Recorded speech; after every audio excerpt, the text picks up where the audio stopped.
আজকে রান্না করব শিং আলু দিয়ে উস্তে আলুর পাতলা ঝোল। প্রথমে একটু মাছ দিয়ে লবণ দিয়ে পরিমাণ মতো লবণ দিয়ে একটু হলুদ দিয়ে মাছটা আমি সুন্দর করে মাখবো।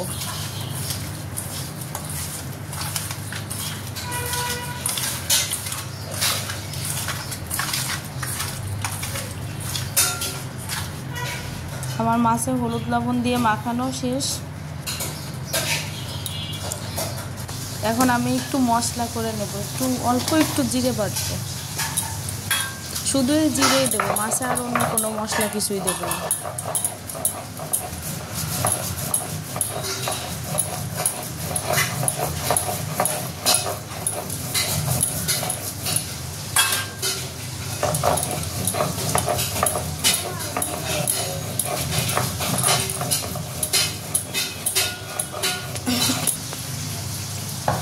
আমার জিরে বাটা হয়ে গেছে, এবার একটা বাটিতে আমি জিরে বাটাটা উঠিয়ে নেব। এবার তেল গরম করে মাছগুলো সুন্দর করে লাল লাল করে ভেজে নেব।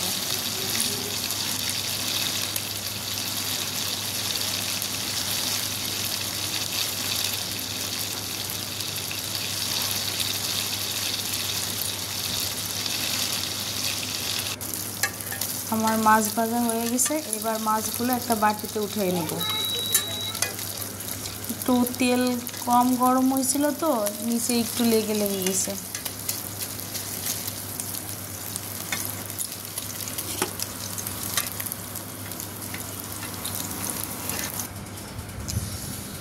এইবার আমি তরকারি উস্তে আলু ভালো করে কেটে একটু হলুদ আর দিয়ে জিরে বাটার মধ্যে একটু জল দিয়ে মশলাটা একটু পাতলা করে রাখলাম। এবার ওই মাছ ভাজা তেলের মধ্যেই আমি এখন উচ্ছেগুলো ভেজে নেব, হালকা একটু লবণ দিয়ে ভাজবো।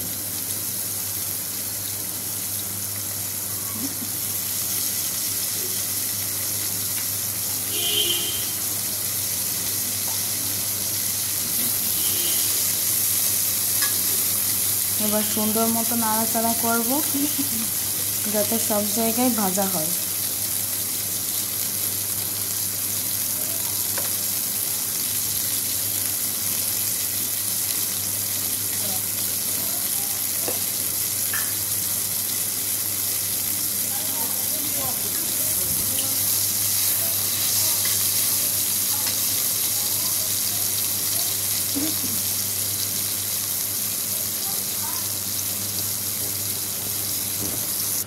আমার উচ্ছে ভাজা হয়ে গেছে, এবার উচ্ছে ভাজাগুলো উঠিয়ে রাখবো।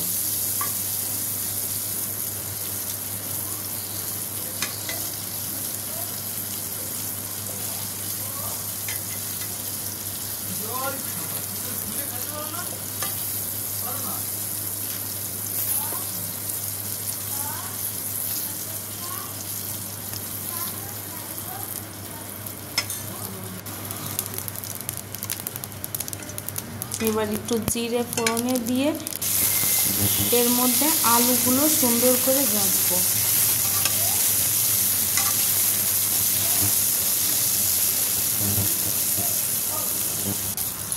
আমার আলু ভাজা হয়ে গেছে, এবার একটু নাড়াচাড়া করব। এই পর্যায়ে আমি কয়েকটা কাঁচামরিচ ছেঁড়া দিয়ে দেবো, মানে বেশ কয়েকটা দেবো, আমরা একটু ঝাল বেশি পছন্দ করি তো। এবার কাঁচামরিচ আর আলু একসাথে সুন্দর করে ভাজবো। আমার মশলাটা একটু ঘন ছিল তাই এর মধ্যে একটু জল দিয়ে পাতলা করে নিলাম। ওই মশলার মধ্যে শুধু একটু জিরে বাটা, এই আর কোনো কিছু না, একদম হালকা মশলায় রান্না করা।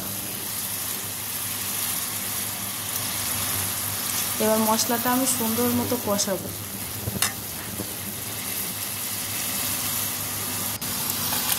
মশলার থেকে জল শুকিয়ে তেল ছেড়ে আসলে তখন আমি ভাজা উচ্ছে আর ভাজা শিং মাছগুলো দিয়ে দেব।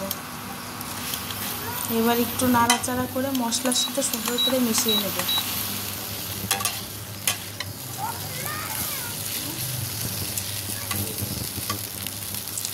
আমার মশলা সব কিছু একদম সুন্দর মতো মিশে গেছে। এই পর্যায়ে আমি পরিমাণ মতো ঝোলের জন্য জল দিয়ে দেবো। যেহেতু এটা পাতলা ঝোল হবে, তো আমি একটু ঝোলের পরিমাণ বেশিই দিয়ে দেবো।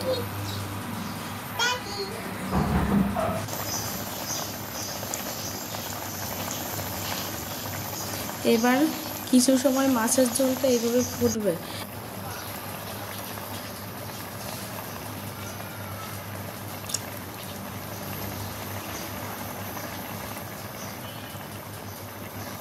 আমার মাছের ঝোল হয়ে গেছে, এবার নামিয়ে নেব।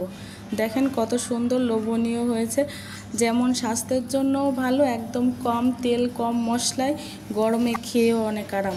ধন্যবাদ সবাইকে।